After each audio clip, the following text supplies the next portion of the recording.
زندہ مسیح کے جلالی اور خوبصورت ترین نام میں آج شام اس جماعت میں موجود اس کے لہو سے خریدے ہوئے تمام مقدسین کی خدمت میں آداب پیش کرتا ہوں۔ میرے لیے آج یہ پھر سے بڑے اعزاز کی بات ہے کہ آپ سبوں کے ساتھ ہم رفاقت ہوتے ہوئے اس خوبصورت کی گئی پرستش کے وسیلہ سے برکت پایا، اور اس کے ساتھ ساتھ ان دعاؤں کے وسیلہ سے بھی۔ اور اب وہ وقت ہے کہ خداوند کی آواز کو میں آپ کے ساتھ مل کر خود بھی سننے والا اور سیکھنے والا ہوں، اور آپ کے لیے بھی ایک وسیلہ ایک برکت بن سکوں۔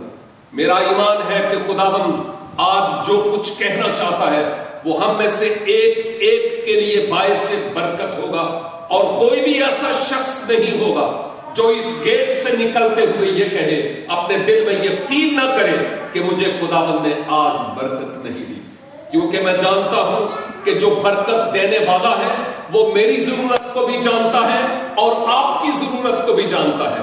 بس چاہیے کہ ہم اپنے کان اس کی طرف لگائیں، اپنے اذہان اس کی طرف لگائیں، اور کسی دوسری طرف دیکھنے نہ پائیں، صرف اور صرف خداوند کی آواز ہمارے کانوں تک پہنچے۔ مقدس کلام سے جو ورد آپ کی خدمت میں تلاوت کیا گیا، نہ جانے ماضی رفتہ میں کتنی بار آپ نے اس پر مختلف واعظین سے واعظ سنے ہوں گے اور بہت برکت پائی ہوگی، اور میں نے بذات خود اس واعظ یعنی اس حوالے پر کئی دفعہ سیکھا اور سنا بھی، اور جب بھی ایک نئی بار اس حوالے کو تلاوت کیا گیا یا اس پر سیکھا گیا یا مطالعہ کیا گیا تو خداوند نے کوئی نہ کوئی نئی بات مجھے سکھائی۔ لہذا آج خداوند مجھے اور آپ کو جو بات سکھانا چاہتا ہے وہ یہ ہے کہ ایسی کون سی دعا ہے جو خدا کے تخت کو ہلا دے۔ آمین۔ پینٹیکاسٹل چرچ ہے نا، آمین آمین آمین۔ ایسی کون سی دعا ہے جو خدا کے تخت کو ہلا دے؟ میں ان آیات کو پھر سے تلاوت نہیں کروں گا کیونکہ وقت اتنا نہیں ہے، لیکن میں اتنا ضرور کہوں گا کہ سلیمان بن داؤد نے اپنے باپ داؤد کے خواب کو کہ میں خانہ خدا بناؤں گا، اس خواب کو پورا کرنے کے لیے بخوبی اپنے فرائض سر انجام دیے، اور جب خدا کا گھر یعنی مقدس ہیکل بن چکی اور ساتھ ہی ساتھ بادشاہ کا محل بھی، تو اس کے بعد سلیمان خدا کے حضور دعا کرتا ہے اس کی تخصیص کے لیے، مخصوصیت کے لیے، جو خدا کا گھر بھی بنایا اور ساتھ ساتھ بادشاہ کا گھر بھی۔ جب اس نے اس مخصوصیت کی دعا کی تو یہ ورد تو 7ویں باب سے تلاوت ہوا ہے۔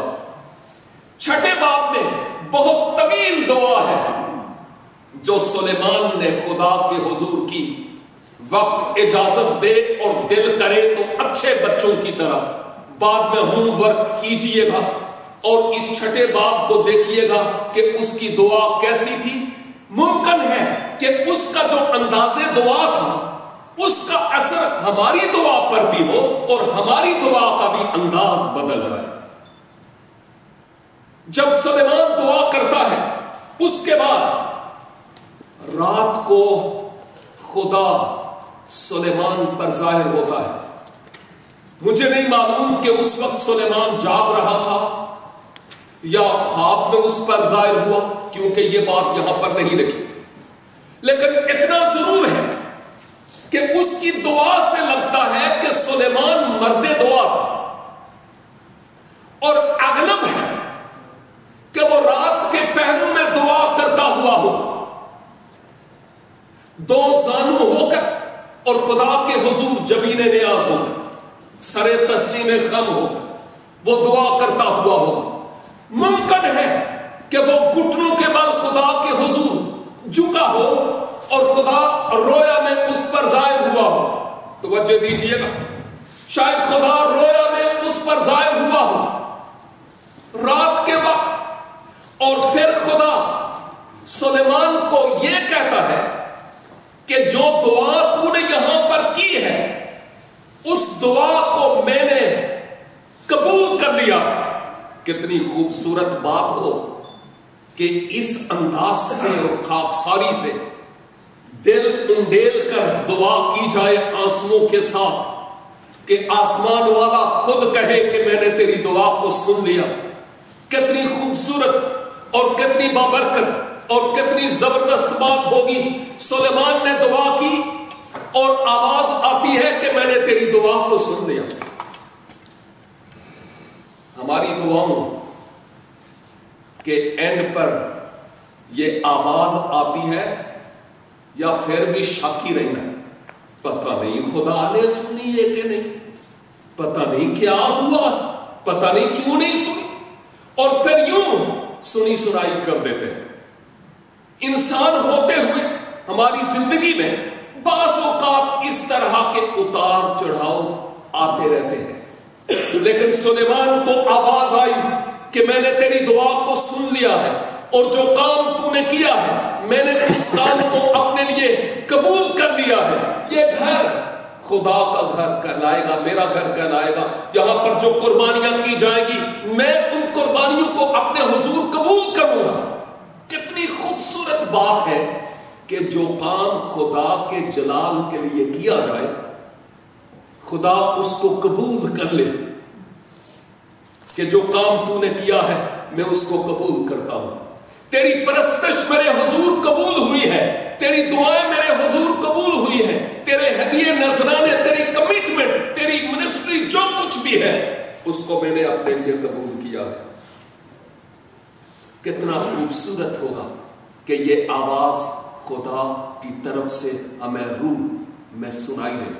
اور پھر سلیمان کو اس نے کہا, سلیمان میں نے ایسا تو کر لیا ہے, دعا کو سن لیا ہے, جو کام تو نے کیا ہے گھر بنایا میں نے اس کو بھی اپنے حضور قبول کر لیا ہے, لیکن سلیمان ایک بات یاد رکھ, میرے لوگوں کو آگاہ کر دے, خبردار کر دے کہ جب میں آسمان کو بند کر دوں کہ مینہ نہ برسے, جب میں ٹڈیوں کو حکم دوں کہ تمہارے حاصل کو برباد کر دیں, اور جب میں اپنے لوگوں میں وبا بھیجوں تو کوئی ریزن ہوگا اس کے پیچھے. ہاں, یہ عام لوگوں سے بات نہیں ہو رہی ہے, یہ خدا کے چنیدہ لوگوں سے بات ہو رہی ہے, قوم بنی اسرائیل سے. آج میں اور آپ, کوئی کہے یا نہ کہے, اپنے آپ کو پدرم سلطان بود ضرور کہتے ہیں کہ میں اس کا ہوں اور میں اس کی ہوں, جیسے بھی ہے جہاں بھی ہے. ہم میں سے ہر کوئی اپنے آپ کی بابت یہی کہتا ہے کہ میں اس کا ہوں. پریز دی لارڈ کہ ہم اس کے ہیں, اور اگر اس کے ہیں تو پھر آج خدا مجھ سے اور آپ سے بات کر رہا ہے, باہر والوں سے بات نہیں کر رہا. جو آج یہاں پر نہیں آئے ان سے بات نہیں کر رہا, جو اس میڈیا پر اس وقت سن رہے ہیں ان سے بھی بات کر رہا ہے, اور مجھ سے اور آپ سے بھی بات کر رہا ہے. اور وہ کہتا ہے کہ اگر میں آسمان کو بند کر دوں کہ تجھ پر برکت کا میہ نہ برسے, اور اگر میں ٹڈیوں کو بھیجوں تمہارا حاصل برباد و تباہ کر دیں, اور پھر میں وبا کو بھیجوں, موت کا لحاف سرزمین پر جب اوڑتا ہوا نظر آئے تو پھر جان لو کہ پیچھے کوئی گڑبڑ ضرور ہے. جب یوں محسوس ہو میرے عزیزوں کہ میری آواز جو دعا میں بلند کی جاتی ہے لگتا ہے کہ اس چھت سے اوپر نہیں جا رہی, بعض اوقات خدا ضرور جواب دیتا ہے, لیکن ممکن ہے کہ وہ نو میں جواب ہو جو ہم قبول نہیں کرنا چاہتے. ہم چاہتے ہیں یس میں ہی جواب. بعض اوقات خدا اپنے ٹائم پر جواب دیتا ہے، ضروری نہیں کہ ابھی ابھی وہ جواب دے. ایک ٹائم اس کا مقرر ہے، اس پر وہ کرتا ہے. جیسا کہ قانا گلیل کے معجزہ میں یسوع نے کہا ابھی میرا وقت نہیں آیا. وہ اپنے ٹائم پر کام کرتا ہے. اور اسی طرح یہاں جب میں دیکھتا ہوں تو ہمیں اس بات کو اچھی طرح ملحوظ خاطر رکھنے کی ضرورت ہے کہ بعض اوقات خدا اپنے ٹائم پر کام کرتا ہے، جواب یس میں ہوتا ہے، لیکن ٹائم اور اس وقت کے لیے، اس ٹائم کے لیے ہمیں منتظر رہنے کی ضرورت ہے. اور مبارک ہے وہ جو اس کے پھاٹکوں میں اس کی طرف سے جواب کا انتظار کرتے ہیں. صرف زبور 40 ہی نہیں گاتے، میں صبر دے نال آس رکھ کے یہوہ دی کردہ سا انتظار، بلکہ وہ ریئلی واقعی پریکٹیکل لائف وہ انتظار کرتے ہیں خدا کی طرف سے جواب کا. تو جب وہ کہتا ہے آسمان کو بند کر دوں، یعنی گویا میری اور آپ کی آواز اوپر نہ جائے، یوں محسوس ہو کہ میری آواز گویا خدا سن نہیں رہا، اور مجھ پر، میرے بزنس پر، میرے گھر پر، میری اولاد پر، میری کلیسیا پر برکت نہیں ہو رہی. نمبر 2، اگر ٹڈیوں کو حکم دوں کہ وہ تمہارے حاصل کو برباد کر دیں. مختلف علماء اس کی مختلف قسم کی تفاسیر کرتے ہیں، اور یہاں پر آج یہ ٹڈیوں سے مراد مختلف علماء کے مطابق اور مفسرین بائبل کے مطابق ہماری بیماریاں ہو سکتی ہیں، ہمارے بلز ہو سکتے ہیں جو خلاف توقع ہو، کئی طرح کے ہمارے اخراجات جن کی بابت شاید ہم سوچ بھی نہ رہے ہوں. ادھر سے انکم آئی اور ادھر گئی، کوئی برکت نہیں ہے. یہ پاسبلٹی ہو سکتی ہے ان ٹڈیوں کے تعلق سے. اور نمبر 3، جب وبا بھیجوں کہ موت آنا شروع ہو جائے میرے لوگوں میں. یہ موت فزیکلی ہے یہاں پر، لیکن ہمارے لیے اس بات کو سوچنے کی ضرورت ہے کہ اسپرچل موت بھی ہو سکتی ہے. فزیکلی ہے یہاں پر، لیکن اسپرچل روحانی موت بھی ہو سکتی ہے. میں سوچتا ہوں کہ اگر ہم صرف اور صرف چرچ گوئرز ہیں، صرف church goers, so it's not spiritual life. کیونکہ چرچ میں تو وہ بھی آتا ہے جو ہمارے برخلاف ہے، لیکن خداوند مجھ سے اور آپ سے یہ چاہتا ہے کہ جیسا گیت بھی گایا گیا، پادری صاحب نے دعا بھی کی، کلام خدا کی ان انمول صداقتوں کی عکاسی ہماری زندگی سے بھی ہو. دیکھیے، ہم بشر ہیں، ہماری زندگی میں کمیاں اور کمزوریاں پائی جاتی ہیں. روحانی زندگی کا گراف اتار چڑھاؤ اس میں ہوتا ہے. کبھی ہم کامیابی کی منازل کو چھوتے ہیں اور کبھی ہم تنزلی کی وادی میں جاتے ہیں، لیکن خدا ہمیں چھوڑتا نہیں. اگر ہم تنزلی کی اس وادی میں پڑے رہیں یہ انتہائی خطرناک ہے، لیکن اگر ہم خداوند کی مرضی اور اس کی قدرت سے اٹھتے اور اس کے نام کو جلال دیتے ہیں تو میں سمجھتا ہوں اٹس ناٹ بیڈ. یہی تو مسیحیت ہے، یہی تو روحانی جنگ ہے، جس جنگ میں ہم زخمی ہوتے، گرتے اور اٹھتے اور خداوند کے ساتھ پھر سے وفادار ہو کر چلتے ہیں. لیکن یہاں خدا کہتا ہے کہ اگر میں ایسا کروں تو پھر اس کا علاج بھی ہے. دیکھیے، اگر ڈاکٹر کہے آپ کو یہ ہو گیا بس آپ مر جائیں گے، اور اگر وہ علاج نہ بتائے تو یہ بہت ہی مایوس کن بات ہے. لیکن خدا یہاں پر کہتا ہے کہ جب ایسا ہو تو ان مصائب سے نکلنے کا ایک طریقہ بھی میں بتا رہا ہوں، اور وہ طریقہ اس 14ویں آیت میں ہے. جتنے بھی بیداری کا سبب بننے والے خدام ماضی رفتہ میں رہے، انہوں نے اس 14 آیت کو بیداری کی بنیاد بنایا۔ ایک مصنف جس کا نام کینتھ کارل ہے، بہت خوبصورت کتب اس نے لکھی، اور جب میں نیا مسیح میں آیا تو ان کتب کا میں نے مطالعہ کیا۔ ایک کتاب صرف اور صرف اس آیت پر لکھی گئی تھی، 14 آیت پر، ہم خاکسار کیسے بنے۔ اور پھر خدا یہاں پر یہ بتا رہا ہے کہ اگر اس طرح کے سائنز تمہاری شخصی زندگی میں، تمہاری خاندانی زندگی میں، تمہاری کلیسائی زندگی میں ہو، تمہاری جماعت میں اس طرح کے سائنز نظر آئے کہ بیداری نہ ہو، برکت نہ ہو، حالات نہ بدلیں، ٹڈیاں تمہارا حاصل تباہ کر دیں، دعا عالم بالا تک نہ پہنچے، اور پھر وبا اور مختلف امراض تمہیں جکڑ لیں، تو پھر ان سے نکلنے کا طریقہ بھی ہے۔ اس آیت میں خدا کہتا ہے کہ تب اگر کون سے لوگ؟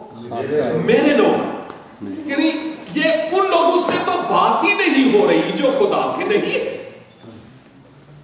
یہ بات تو ان سے ہو رہی ہے جو اس کے ہیں۔ اور مجھے اور آپ کو کتنا فخر ہے مسیح یسوع میں کہ ہم اس کے ہیں۔ تو یہ خدا کے لوگوں سے بات ہو رہی ہے۔ تب اگر میرے لوگ، جو میرے لوگ ہیں، اور نمبر 2 جو میرے نام سے کہلاتے ہیں، ایک تو خدا کے لوگ ہونا ہے، خدا کے لوگ ہونا ہے۔ میں اور آپ خدا کے لوگ ہیں، ہم کہتے ہیں میں خدا کا ہوں، آپ بھی کہتے ہوں گے کہ میں خدا کا ہوں، میں خدا کی ہوں، کوئی شک نہیں۔ لیکن دوسری بات یہاں پر یہ ہے کہ وہ صرف میرے لوگ ہی نہ ہوں بلکہ میرے نام سے کہلاتے بھی ہوں۔ اے بندہ جڑا ہے نا، اے خدا دا بندہ، یہ جو بندی ہے یہ خدا کی ہے۔ کہلانا، بعض اوقات پیرنٹس کی جو والدین کے جو بچے ہوتے ہیں، پیرنٹس کو کبھی دیکھا ہو اور ہمیں پتہ نہ ہو کہ یہ بچے کس کے ہیں یا اس کے کون سے بچے ہیں، اور اگر بچے کو دیکھا جائے اس کا چہرہ میرا فیس فلی یہ بیان کر رہا ہوتا ہے کہ یہ فلاں کا بیٹا ہے، اور پھر ہم پوچھتے ہیں کیا تو اس کا بیٹا ہے؟ کہتا ہے جی۔ کیسے پتا چلا؟ اس کے فیس ایکسپریشن سے پتا چلا کہ یہ فلاں کا بیٹا ہے۔ جب میں اور آپ اس دنیا میں مختلف کام کرتے ہیں، جاتے ہیں، بیٹھتے ہیں، اٹھتے ہیں، لوگوں سے ملتے ہیں، اپنے اور غیر لوگوں میں، تو کیا لوگ ہمارے سبب سے یہ کہہ اٹھتے ہیں کہ یہ خدا کا بندہ ہے یا خدا کی بندی ہے؟ کیسی گواہی! اگر تو یہ بات ہے تو پھر ہم خدا کے نام سے کہلاتے ہیں، کہ جب دوسرے لوگ کہیں کہ یہ خدا کا بندہ ہے، یہ 2 نمبر نہیں، تو پھر تو ہم خدا کے لوگ نہ صرف ہیں بلکہ کہلاتے بھی۔ اور اگلی بات وہ یہ کہتا ہے میرے لوگ جو میرے نام سے کہلاتے بھی ہوں عام پبلک میں، اور نمبر 3 وہ کہتا ہے کہ خاکسار بن کر دعا کریں۔ خاکساری، حلیمی، فروتنی، اس کا ہونا مسیحی زندگی کا خاصا ہے۔ اس لیے کہ ہمارے ایمان کا جو بانی ہے اور کامل کرنے والا ہے وہ ایسا حلیم اور فروتن بنا۔ فلپیوں 2 باب 4 آیت کے بعد 11-12 آیت تک مطالعہ کیا جائے تو ہمیں پتا چلتا ہے یوحنا پہلے باب کی پہلی آیت سے 14 آیت تک پڑھیں تو ہمیں پتہ چلتا ہے کہ کس طرح سے وہ عرش کو چھوڑ کر سٹیپ بائی سٹیپ اس دنیا میں آتا ہے، اور اینڈ پر لکھا ہے یہاں تک فرما بردار رہا کہ اس نے موت بلکہ صلیبی موت گوارا کی۔ خداوند یسوع مسیح سے متعلق یہ بیان، اس کے لوگ جو اس کے نام سے کہلاتے ہیں وہ خاکسار ہوں۔ یہاں پر وہ کہتا ہے میرے لوگ جو میرے نام سے کہلاتے ہیں جب وہ خاکسار ہوں، اس کا مطلب یہ ہے کہ خدا کے لوگوں کو خاکساری کی ضرورت ہے۔ بعض اوقات ہماری روحانی جو اکڑ ہے، روحانی چودراہٹ ہے، روحانی بڑا پن ہے، یا علمیت کے اعتبار سے ہم آخری سیڑھی پر چڑھے ہوتے ہیں، پوچھو نو ہاتھ نہیں لاؤں گے، اور ہم اپنے آپ کو کچھ سمجھ رہے ہوتے ہیں۔ اور اگر ایسا ہی ہے تو پھر خدا مبارک اوسے دا حال جانو یہاں اتے بھروسہ جستا گمانڈیاں کو لو نہیں جاندہ نہ جھوٹیاں نال رکھدا یا۔ خدا مغرور کا مقابلہ کرتا ہے لیکن فروتنوں کو توفیق بخشتا ہے۔ سدا نیویاں رکھا نو پھل لگنا جڑا چکدا نہیں اور ٹوٹ جانا، اور پھر سراہی سرنگوں ہو کر بھرا کرتی ہے پیمانہ۔ ہمیں ان حقائق کو اچھی طرح سمجھنے کی ضرورت ہے، فطرت کے قوانین کے مطابق بھی۔ تو خدا یہ کہتا ہے کہ جب میرے لوگ جو میرے نام سے کہلاتے ہیں خاکسار بنے، اور میرے عزیزوں ہمیں واقعی خاکسار بننے کی ضرورت ہے۔ بعض اوقات ہماری انر بینگ، ہماری باطنی انسانیت جو ہے وہ یہ کہتی ہے انہیں اے کیتا ہے کہتا بھی ہوں میں انج کر کے دیا ہوں، ابتدا جواب پتھر نہ دیا ہوں، میں بھی پھر رونا ہویا پھر انج کر۔ اور پھر میں سوچتا ہوں اگر ہم خدا کے لوگ ہیں اور اس کے نام سے کہلاتے ہیں تو پھر ہمیں اپنے آپ کو حلیم اور فروتن کرنے کی ضرورت ہے۔ کوئی بات نہیں، جس نے اپنا اتنا بڑا حق چھوڑ دیا اس کے نام سے کہلاتے ہوئے ہمیں بہت کچھ چھوڑنے کی ضرورت ہے، اور اپنے آپ کو حلیم اور فروتن بنانے کی ضرورت ہے۔ یہی ہم خداوند کے مقدس کلام میں دیکھتے ہیں۔ اور پھر اس کے بعد دیکھا ہے خاکسار بن کر دعا کریں۔ حلیمی اور فروتنی سے کی جانے والی دعا خدا کے حضور جب آنسوؤں کے ساتھ کی جائے تو وہ ضرور سنی جاتی ہے۔ خدا ہمارے ان آنسوؤں کی جو دعا میں بہائے جاتے ہیں بشرطے کہ خدا کی مرضی کے مطابق ہوں تو وہ ضرور جواب دیتا ہے، وہ ضرور جواب دیتا ہے۔ ہمیں ان حقائق کو جاننے کی ضرورت ہے۔ کاش کے وقت ہوتا تو میں آپ سے بہت کچھ کہتا، لیکن اگلی بات جو غور طلب ہے وہ یہ خاکسار بن کر دعا کریں اور میرے دیدار کے طالب ہوں، میرے دیدار کے طالب ہوں، یعنی اس ایمان کے بانی اور تعمل کرنے والے یسوع کو تکتے رہیں، مرکز نگاہ اس کو بنائیں اور اس کو کہے خداوند بس تو ہو اور میں ہوں، میں تجھ سے باتیں کروں اور تو مجھ سے باتیں کرے۔ اس کے چہرے کے دیدار کے طالب کے خداوند تو کچھ کہہ کہ میں سنوں اور پھر اس کے مطابق کروں تاکہ تیری مرضی پوری ہو۔ ایک چھوٹی سی یہاں پر مثال میں دینا ضروری سمجھتا ہوں۔ بہت سال پہلے میں نے ایک کتاب چھوٹی سی پڑھی جان ہائیڈ کی جس کا نام تھا دعا گو ہائیڈ، اور اس میں سیالکوٹ کنونشن کے آغاز کی بابت میں نے پڑھا، اور اس کتاب میں یوں لکھا ہوا تھا کہ جب سیالکوٹ کنونشن کی بنیاد پڑی تو اس وقت یہی ایک شخص جان ہائیڈ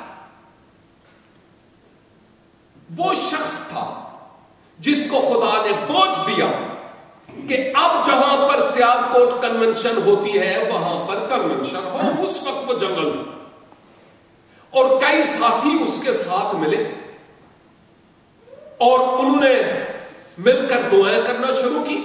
لیکن جب جائے کنونشن کی بات آئی تو بہت سارے لوگ ساتھ چھوڑ گئے اور انہوں نے کہا یہاں جنگل میں کہاں سے لوگ آئیں گے، ادھر شہر میں کنونشن کیجئے تاکہ لوگوں کے لیے ایزی ہو. لیکن اس شخص کی رویا وسیع تھی، آئندہ کے لیے بہت بڑی رویا تھی، آج تک کے لیے رویا تھی. جتنی بڑی رویا ہوگی ویسے ہی وسائل خدا مہیا کرے گا. نکی جائی پنی جائی ہوئے گی تو ان کی وسائل ہوں گے. اور ہوا کیا، جب اس نے کنونشن کی ایک ڈیٹ رکھی، اس سے پہلے یہ سب لوگ ڈس ایگری ہوئے، متفق نہیں ہوئے جان ہائیڈ کے ساتھ، اور وہ اپنے اپنے گھروں کو چلے گئے. لیکن جان ہائیڈ نے خدا کی آواز کو سنی. بہت سال پہلے جب میں خود سیالکوٹ میں گیا تو وہاں پر ایک چرچ ہنٹر میموریل چرچ ہے، اور اس کے اوپر وہ جگہ جہاں پر جان ہائیڈ دعا کرتا تھا. مجھے اس کمرے میں جانے کا اتفاق ہوا. خدا کی حضوری وہاں پر محسوس ہو رہی تھی آج بھی، کہ واقعی خدا یہاں پر موجود ہے. جب اس شخص نے اکیلے ہی اس کنونشن کا بیڑا اٹھایا، ساتھی چھوڑ گئے.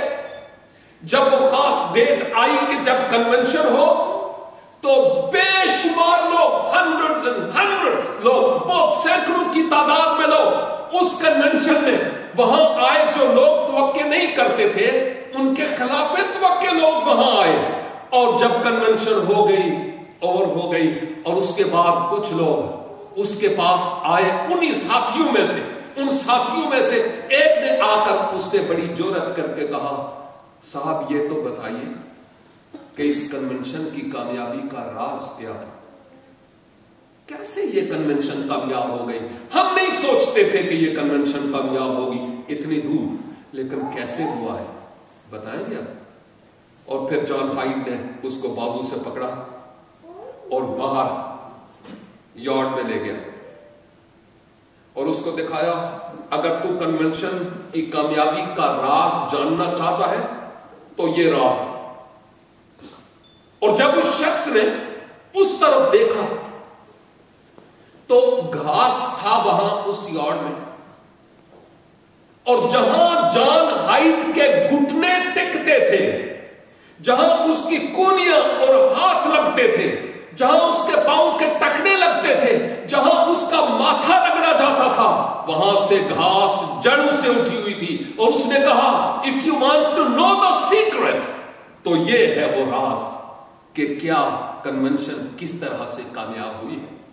جب خدا کا بندہ، خدا کا خادم رات کے پہروں میں بھی، دن کے پہروں میں بھی خداوند کے حضور جھکا رہتا، اس کے چہرے کے دیدار کا طالب ہوتا، خاکساری اور انکساری اس کا اوڑھنا بچھونا ہوتا، آنسوؤں کے ساتھ دعا کرتا کہ خداوند مجھے شرمندہ نہ کر، تو خدا نے اس کی دعا کو سنا.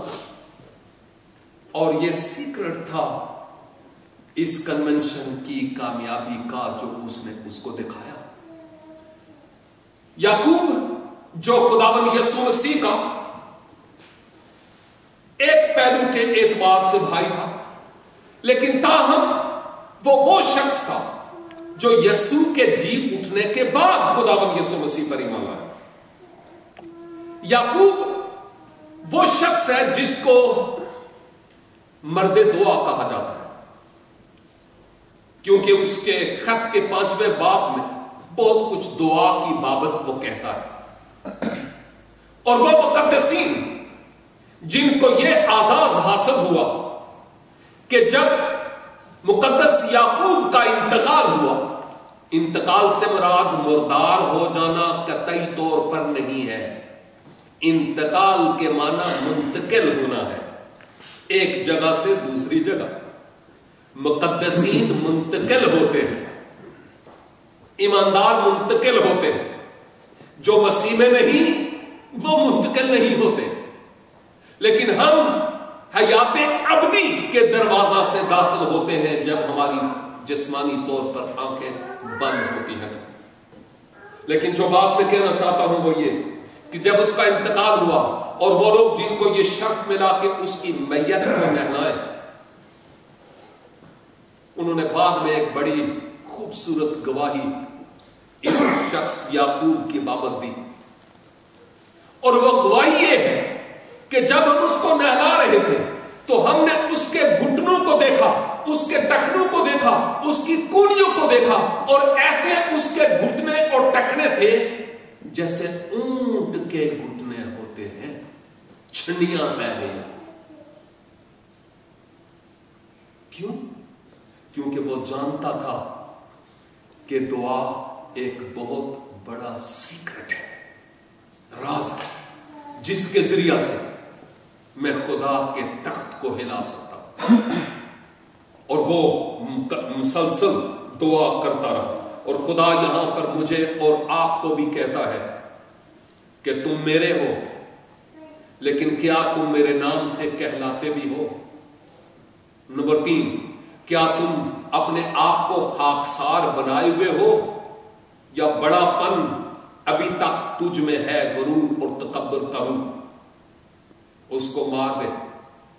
پولس رسول غلاطیوں 2:20 میں کہتا ہے، میں مسیح کے ساتھ مسیح ہو گیا، اور اب میں زندہ نہ رہا بلکہ مسیح مجھ میں زندہ ہے. اور اب میں جو جسم میں زندگی گزارتا ہوں خدا کے بیٹے پر ایمان لانے کے سبب سے گزارتا ہوں. ایک شخص بائبل اسکول میں پڑھا رہا تھا، اور وہ پڑھاتے ہوئے صلیب کا نشان بنانے سے پہلے، یعنی وائٹ بورڈ پر وہ ایک نشان بنا رہا تھا صلیب کا، پڑھاتے ہوئے اسی غلاطیوں 2:20 میں. اور اس نے اوپر سے نیچے، جیسے یہ کراس نظر آ رہا ہے، یہ سائڈ والے کو چھوڑیے، اوپر سے نیچے والا، اس نے اوپر سے نیچے والا نشان وائٹ بورڈ پر بنایا. تو انگریزی کے جو الفابیٹس ہیں ان میں سے یہ کون سا نشان ہوگا؟ آئی. جیسے آپ بولے ہیں بالکل ویسے ہی اسٹوڈنٹس بھی بولے، میں بھی ان میں تھا. اور پھر اس کے بعد اس نے کہا کہ آئی کا اگر ہم سینٹینس میں یوز کریں تو آئی کے میننگز کیا بنتے ہیں؟ کیا کہا ہوگا؟ میں. ہاں، سارے بولے میں. اس نے کہا اینڈ پر، آج تک وہ بات مجھے یاد ہے اور کبھی نہیں بھولوں گا. اس نے کہا انڈو پاک کی کلیسیا کیوں ترقی نہیں کرتی، کیوں بیداری نہیں ہے؟ کیونکہ ابھی تک ہم سب میں کرتے. اور پھر اس نے کیا کیا؟ وہ آئی بنی ہوئی تھی، اور اس کے بعد اس نے آئی کو یوں کراس کیا، جیسے یہ کراس بنا ہوا ہے، کراس کیا. اور اس نے کہا جب تک ہماری آئی، جب تک ہماری میں مسلوب نہ ہو، اس وقت تک بیداری ہماری زندگی کو چھو نہیں پائے گی. ہم کچھ کرتو تردو مسیحی لگیں گے، ہل جل ہوئے گی، لیکن روحانی طور پر ہماری زندگیوں سے جو کچھ ہونا چاہیے وہ نہیں ہوگا. بیدار کلیسیا دوسروں کو بیدار کرنے کا ایک وسیلہ اور سبب بنتی ہے، اور یہی ایک اصول ہم دیکھتے ہیں. تو خدا کہتا ہے میرے لوگ میرے نام سے کہلاتے بھی ہوں، وہ خاکسار بھی ہوں، اور اس کے بعد وہ میرے چہرے کے دیدار کے طالب بھی ہوں، وہ دعا بھی کریں اور پھر اپنی بری روشوں سے پھریں. شاید بہت ساری ایسی باتیں میری اور ہم میں سے ایک ایک کی زندگی میں ہوں، شاید ان کی بابت کوئی اور نہیں جانتا ماں سوا پاک ہوں گی. ہم خود جانتے ہیں. اور خدا کہتا ہے کہ نہ پڑھیا کما تو مڑو. اور اس کے بعد میں کیا کروں گا؟ میں آسمان پر سے سن کر اپنے لوگوں کا گناہ معاف کروں گا اور ان کے ملک کو بحال کروں گا. ہم ان دنوں میں بات کر رہے ہیں کہ یورپ میں کس قدر جو مہاجرین کا سیلاب آ رہا ہے، کہیں یہ وہ ٹڈیاں تو نہیں ہیں جو ہمارے حاصل کو برباد کر دیں گے؟ کہیں یہ وہ ٹڈیاں تو نہیں جو ہماری نسل نو کا گلا دبوچ دیں گے؟ کہیں یہ وہ ٹڈیاں تو نہیں جو کل ہمارا جو کچھ کیا کرا ہے فزیکلی گیدنی ہمارے بچوں کے فیوچر کے لیے اس کو تباہ کر دیں؟ سوچنے کا مقام ہے۔ مجھے روح میں یہی فیل ہو رہا ہے کہ یہ وہ ٹڈیاں ہیں جو وبا ہی نہیں بلکہ وبالے جان ہیں اہل کلیسا کے لیے۔ اور نمبر 2، یہ وہ ٹڈیاں ہیں جو ہمارے حاصل کو تباہ اور برباد کر سکتی ہیں۔ اور جب خدا کے لوگ ایسے سما میں رکھنا میں کھڑے نہ ہوں گے اور اپنے آپ کو عاجز و انکسار نہیں بنائیں گے اور ابھی باہر نکل کر اس انجیل کے پیغام کو لوگوں تک پہنچائیں گے نہیں، تو پھر ہمارا فیوچر شاید چند سالوں کے بعد فزیکلی تاریک نظر آتا ہے۔ ہم اپنی زندگیوں پر آج دھیان دیں اور سوچیں کہ ہم کہاں پر ہیں، کیونکہ وہ واقعی ہمیں برکت دینا چاہتا اور ہماری زندگی میں کام کرنا چاہتا اور ہمیں بحال کرنا چاہتا، بہتوں کے لیے برکت کا سبب بنانا چاہتا ہے۔ سوچیں کہ میں کون سی دعا کرتا اور کرتی ہوں کہ آسمان کھلتا نہیں اور آسمان والے کا تخت ہلتا نہیں؟ کیا سبب ہے؟ سوچنے کا مقام ہے۔ اور پھر عملی طور پر جیسے ہمیں کلام خدا میں وہ ٹپس کہ یوں آسمان کھل سکتا ہے اور تیری دعا مقبول ٹھہر سکتی ہے، تیرا ملک جہاں کہیں تو ہے وہ بحال ہو سکتا ہے، ان ٹپس کو ہم اپنی زندگیوں میں اپنانے والے اور یسوع مسیح کو اپنی زندگی کا محور اور مرکز بنانے والے۔ خداوند اس کلام پاک کے وسیلہ سے ہمیں بہت بہت برکت دے۔ Thank you so much and God bless you.